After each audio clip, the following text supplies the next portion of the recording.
Our fortunes often rise and fall no matter how hard we work. They are tied to how severe the cough cold season is.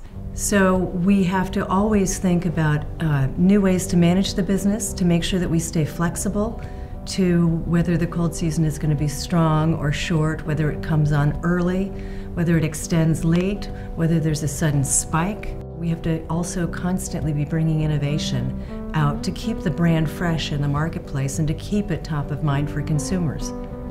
We were recently featured in the Wall Street Journal CMO Today blog because we made a very bold move with what we're doing with our media. Our fortunes are very much tied to the ebbs and flows of the cough cold season, and so flexibility and measurability in our media campaign is very important.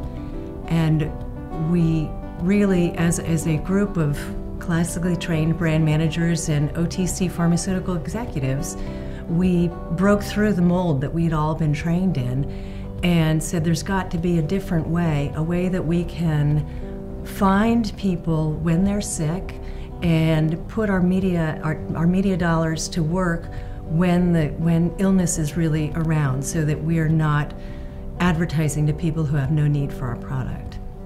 We used data. There's a huge amount of data available these days, and our media buying partners, Zaxxas and Simulmedia, use this data to follow when the cold season is coming on, where our consumers are, and they're able to micro-target these consumers.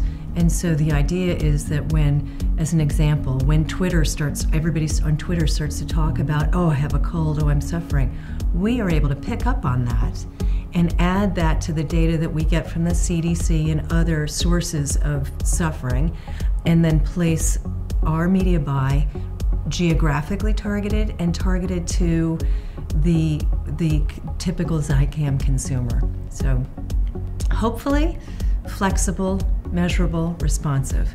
We have put everything in place to dial up the opportunities for success, and we've got a great pathway to innovation for the future. I've got a fantastic team driving it all home.